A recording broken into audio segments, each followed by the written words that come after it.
नमस्कार, आपके साथ मैं हूं सुरभि शर्मा। आप देख रहे हैं आपकी बार किसकी सरकार। किसान आंदोलन से जुड़ी इस वक्त की बड़ी खबर आपको बता दें, दिल्ली गाजीपुर बॉर्डर पे पुलिस बैरिकेडिंग हट रही है और रास्ता खोलने की तैयारी की जा रही है। इस एक्शन के बाद अभी संयुक्त किसान मोर्चा ने एक बयान भी जारी किया है। इसमें किसान संगठनों ने मांग की है कि पुलिस टिकरी बॉर्डर और गाजीपुर मोर्चों पर कुछ बैरिकेड को हटा रही है। यानी आज ये साबित हो गया है कि हाईवे किसानों ने नहीं बल्कि पुलिस ने ही रोका हुआ था। प्रेस रिलीज में एक बार फिर लखीमपुर हिंसा में इंसाफ की मांग को दोहराया गया है। किसानों की मांग है कि सुप्रीम कोर्ट के जज की निगरानी में इस पूरे मामले की जांच होनी चाहिए। वहीं केंद्र सरकार को तीनों कृषि कानून को वापस लेकर एमएसपी को लागू करना चाहिए। दरअसल आज किसान आंदोलन के 11 महीने बाद दिल्ली गाजीपुर बॉर्डर पर फ्लाईओवर पर बैरिकेड्स हटाने का काम हुआ और सड़क पर कंटीले तार, नुकीले कील रास्ते से हटा दी गई हैं। दिल्ली पुलिस ने अपनी तरफ से रास्ता क्लियर कर दिया है। NH9 का एक लेन अब क्लियर हो चुका है, दूसरी लेन क्लियर की जा रही है। लोगों की परेशानी को ही देखते हुए टिकरी बॉर्डर से भी बैरिकेड्स हटाए गए हैं। दिल्ली के पुलिस कमिश्नर राकेश अस्थाना ने भी बताया कि दिल्ली के बॉर्डर स्थायी रूप से बंद नहीं रह सकते, लेकिन किसानों के आंदोलन के चलते अगर किसी तरह की कोई दिक्कत आती है तो हम उसके लिए भी पूरी तरीके से तैयार हैं। थोड़ी देर पहले यूपी से एक बहुत बड़ी खबर आई है। यूपी ने कोरोना वैक्सीनेशन में अपना परचम लहरा दिया है। वैक्सीनेशन में यूपी में 13 करोड़ का आंकड़ा पार किया है। ये यूपी के लिए बहुत बड़ी उपलब्धि है। देश में वैक्सीनेशन में यूपी पहले नंबर पर है और आज भी 24 घंटे के अंदर यूपी में करीब 8 लाख लोगों को टीके लगे हैं। सीएम योगी आदित्यनाथ ने ट्वीट करके इस उपलब्धि पर खुशी भी जताई है और इस सफलता का क्रेडिट योगी ने प्रधानमंत्री मोदी के नेतृत्व को दिया है। गृहमंत्री अमित शाह ने आज लखनऊ में बीजेपी के चुनावी रथ को हरी झंडी दिखाई। उन्होंने एक बार फिर 300 सीटों की दावेदारी ठोकी है, मगर इससे बड़ी चर्चा उस बयान की है जो उन्होंने सीएम योगी और पीएम मोदी के बीच की केमिस्ट्री पर दिया है।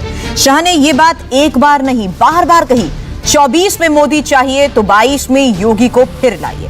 देखिए शाह के यूपी दौरे को डीकोड करती ये खास रिपोर्ट। चुनावी अभियान में पूरी ताकत के साथ जुटे और विजय का वर्ण करे और मैं उत्तर प्रदेश की जनता को भी बड़ी विनम्रता के साथ हाथ जोड़कर विनती करने आया हूं, मोदी जी को एक और मौका दे दीजिए, योगी जी को फिर से मुख्यमंत्री बना दीजिए। हम उत्तर प्रदेश को देश का नंबर 1 राज्य बनाकर आपको वापिस देंगे। ये उत्तर प्रदेश के लिए ही नहीं, पूरे देश के लिए सबसे बड़ी हेडलाइन है। गृहमंत्री के इस बयान का संदेश साफ है। इसे समझना कोई रॉकेट साइंस नहीं है। गृहमंत्री अमित शाह चुनाव अभियान के शंखनाद के लिए लखनऊ में थे, लेकिन इस शंखनाद के बाद का निनाद पक्ष ने भी सुना और विपक्ष ने भी सुना। अगर तीसरी बार नरेंद्र मोदी को प्रधानमंत्री बनाना है तो दूसरी बार योगी को सीएम बनाना होगा। शाह ने ये बात एक बार नहीं 2 बार और डंके की चोट पर कही। तो मैं इतना ही कहना आया हूं कि 2022 में फिर एक बार भाजपा को 300 पार करा दीजिए। उत्तर प्रदेश को हम देश में नंबर 1 राज्य बनाकर रखेंगे। और मोदी जी स्वयं क्या से प्रधानमंत्री है? जब मोदी जी प्रधानमंत्री होते हैं तो बच्चा अपने नैनियाल में जाता है, मां परेशने वाली होती है, ऐसी स्थिति है। उत्तर प्रदेश को जो चाहिए वो मोदी जी तुरंत ही भेज देते। और मित्रों, मोदी जी के नेतृत्व में अगला जो लोकसभा का चुनाव जीतना है 24 में, उसकी नींव डालने का काम उत्तर प्रदेश का 22 का विधानसभा करने वाला है। मैं उत्तर प्रदेश की जनता को बताने आया कि मोदी जी को फिर से एक बार 24 में प्रधानमंत्री बनाना है तो 22 में फिर एक बार योगी जी को मुख्यमंत्री बनाना पड़ेगा। शाह ने लखनऊ में पार्टी के 2 महत्वाकांक्षी कार्यक्रमों का आरंभ किया। 4 करोड़ का सदस्यता अभियान मेरी भाजपा मेरा परिवार। दूसरा पार्टी का चुनाव रथ सोच ईमानदार काम दमदार। मगर आप भी मानेंगे कि अमित शाह को चाणक्य यूं ही नहीं कहा जाता। वो अपनी सबसे बेहतरीन टर्फ दनादन गोल करते हैं। राम मंदिर योगी सरकार के एजेंडे में सबसे ऊपर है। मौजूदा माहौल में विरोधियों को शाह ने जख्मी अतीत की याद दिलाई। किसी को कल्पना थी कि आपके जीते जी अयोध्या में राम मंदिर का दर्शन होगा, किसी को थी? आपने दोबारा 2/3 बहुमत दिया, मोदी जी ने राम जन्मभूमि का शिलान्यास कर दिया।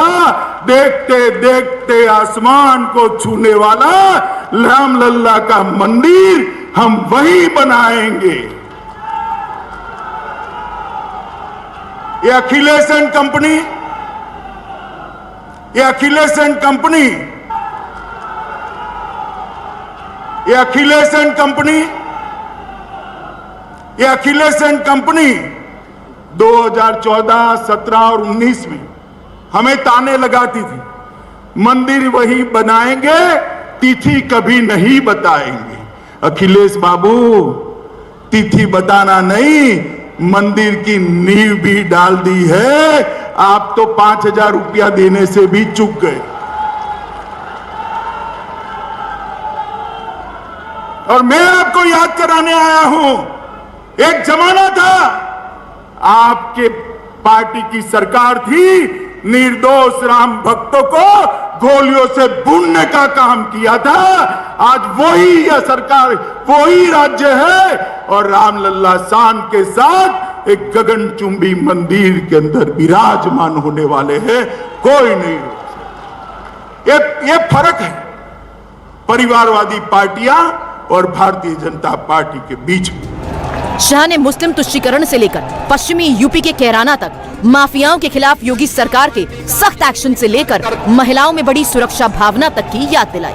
ये योगी सरकार के वही काम है जो गाजियाबाद से गोरखपुर तक दिख रहे हैं।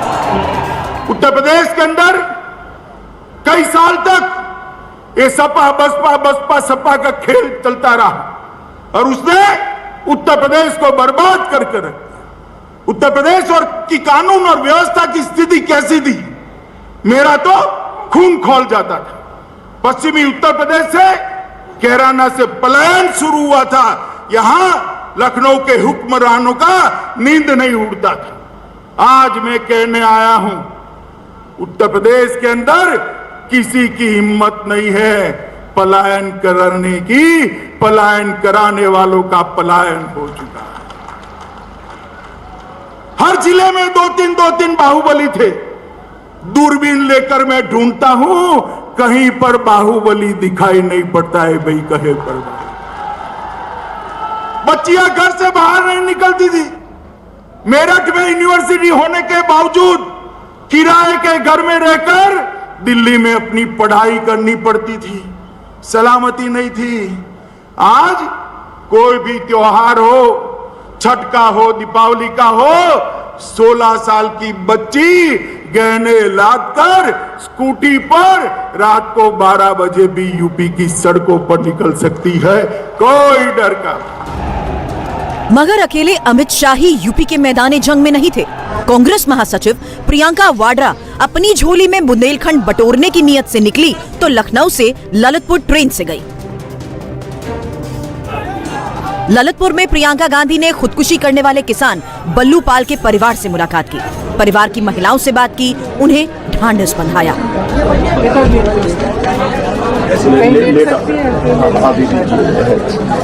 घर वालों का कहना है कि खाद की कमी से फसल खराब हो रही थी, इसी से दुखी होकर बल्लू ने जान दे दी थी। पीड़ित परिवार से मुलाकात के बाद प्रियंका ने परिवार की बच्चियों संग फोटो भी खिंचवाई। बाहर निकली तो बीजेपी पर जमकर हमला बोला, लगे हाथ लखीमपुर का मसला भी उठाया।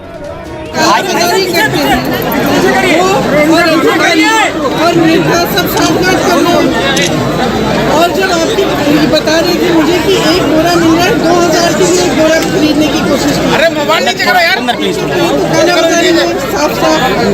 दूसरा, जब आपने बोरे से ही चोरी कर रहे हो, खाद की बोरी से चोरी हो रही है, 50 की होती थी पहले, 45 की है, तो उसमें कम खाद भी दे रहे हो, खाद का दाम बढ़ा भी रहे हो, क्या करेंगे? ये किसका मोबाइल है? इनकी समस्या है और सरकार सुन नहीं। जब आपके मंत्री के बेटे ने किसी को कुछ जल दिया है 6 किसानों को, आप कुछ नहीं कर रहे। ललितपुर के बाद प्रियंका झांसी होते हुए मध्य प्रदेश के दतिया गई, जहां उन्होंने मां पीताम्बरा के दर्शन किए, विधिवत मंदिर में पूजा पाठ की। इंडिया टीवी हर वक्त हर जगह डाउनलोड करने के लिए सर्च करें India TV news Google play store या ऐप स्टोर पर।